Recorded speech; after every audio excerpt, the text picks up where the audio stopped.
Assalamu alaikum wa rahmatullahi ta'ala wa barakatu. Barkanmu da sake saduwa da ku a cikin wani sabon shirin namu na yau tare da ni Mustapha Awwal Zubairu.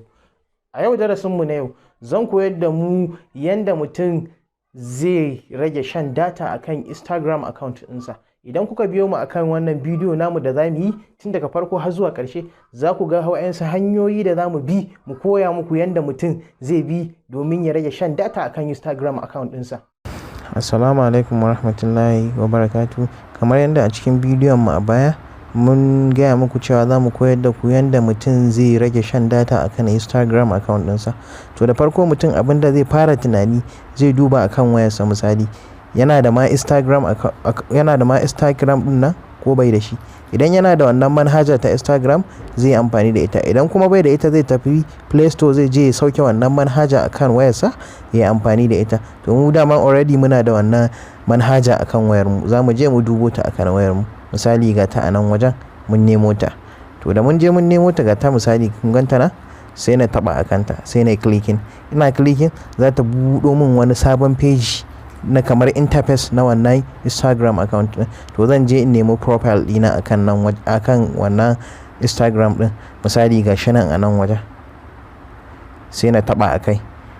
Ina tabawa akai zai buɗo min cikin ainihin profile din. Misali to daga sama akan profile din ga wa'ansu layuka guda uku kuna gani, zan je in taba akan wa'annan layuka guda uku ga su nan a nan wajen. Yawwa sai na taba akan wa'annan. Ina budewa zai ƙara buɗo min ainihin cikin Instagram account din. Misali ga settings a nan wajen, to zan je in taba akan settings din. Misali gashi na taba akan wannan settings din, na taba. Ina tabawa gashi, ina tabawa zai ƙara buɗo min wani sabon page. Misali gashi, to abinda zan nema a nan wajen zan je in nemi account ina a nan wajen. Gashi na nemo shi gashi a nan wajen.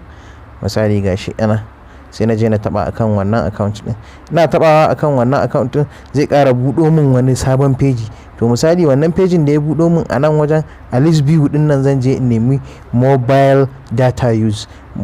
Ga ta nan misali a nan wajen na ganta, sai na taba akai. Ga ta misali a nan wajen, sai na taba akai.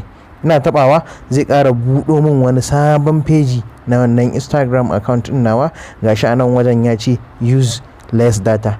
To a nan wajen abinda suke nufi a nan wajen, misali za ga wayansu mutane da yawa suna amfani da Instagram account. Misali ko za su bude hoto ko bidiyo ko wane ne, za ga idan suka bude shi yana sha musu data da yawa.